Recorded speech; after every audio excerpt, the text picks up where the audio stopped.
Obat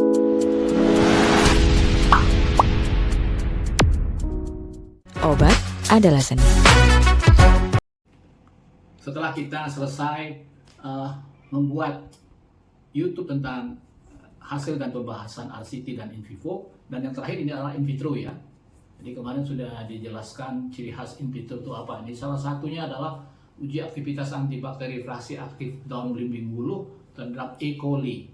Jadi tujuan umumnya untuk mengetahui kemampuan aktivitas dari fraksi aktif daun belimbing bulu terhadap Escherichia coli gitu ya. Tujuan khususnya untuk mengetahui kesetaraan dosis. Jadi kemarin mesti diingat ya bahwa pada in vitro dia itu selalu langsung post test only, tidak ada pre and post test, karena nilai before-nya atau pre-nya itu disamakan atau dikondisikan. Nah, di sini kita lihat ini contohnya di tabel ini, penjelasan tabel ini ya.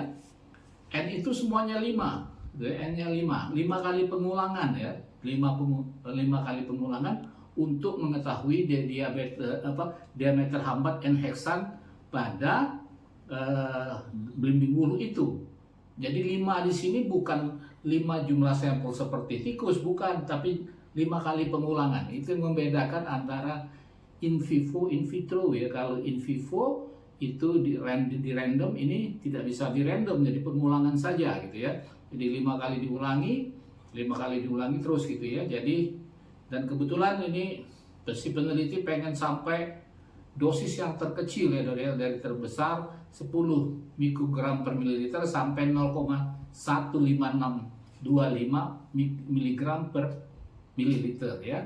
Jadi seperti penjelasan sebelumnya, sebagusnya di atas tabel itu penjelasan isi tabel, di bawahnya itu pembahasan isi tabel ya. Apakah penelitian ini sama dengan penelitian lain, ataukah penelitian ini sama dengan teori yang lain gitu ya. Itu yang nanti kamu tambahkan penjelasan. Jadi kata kunci daripada in vitro bahwa sampel itu dikondisikan ya, dikondisikan, makanya tidak ada nilai pre and post, yang ada post dan post. Ini contohnya diameternya ya. Jadi dibuat gambarnya dari yang mulai yang terbesar 10 mg sampai yang terkecil itu 0,15625 mg per mililiter. Jadi dibuat diameter yang digambarkan gitu ya. Ini hasilnya cukup bagus ya penggambarannya ya.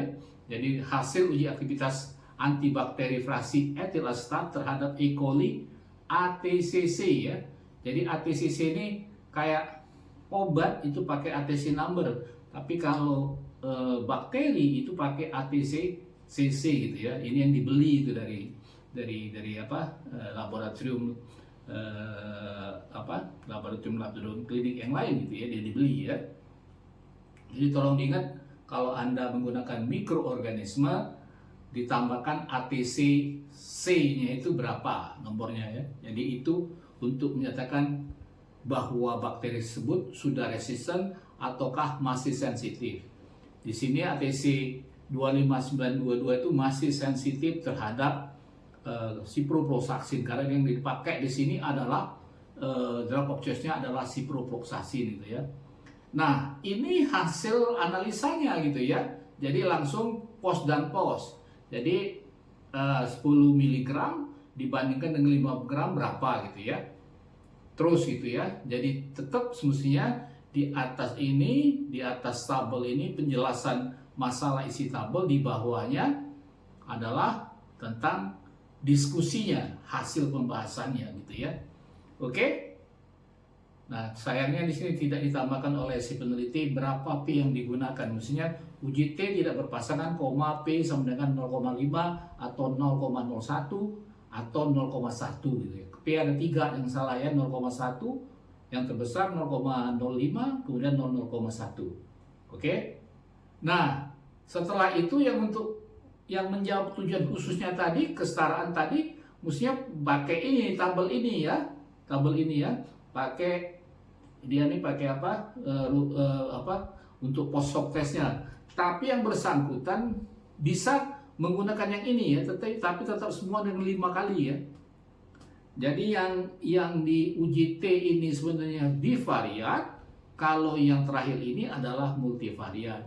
Jadi bisa juga seperti ini, tapi agak ribet ya untuk menentukan bahwa obat itu nanti kan jangan lupa kesimpulan farmakologinya adalah bersifat flat dose response curve atau steep dose response curve. Kalau begini agak susah melihatnya yang mana gitu ya.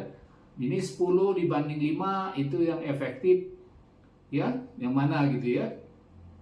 Tapi kalau kita melakukan seperti ini langsung kelihatan, kita baca dulu dari baris ke kolom atau dari kolom ke baris. Jadi beruntun dia ya, P-nya langsung kelihatan ya. Jadi ke sini langsung bisa diambil kesimpulannya gitu ya, daripada yang ini. Bukan tidak boleh, tapi lebih ribet gitu ya.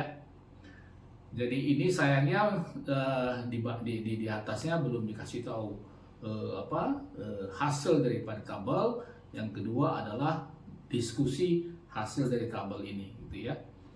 Jadi itu dulu memang bedakan ya, tolong ingat ya, kalau jadi in vitro after langsung analisanya.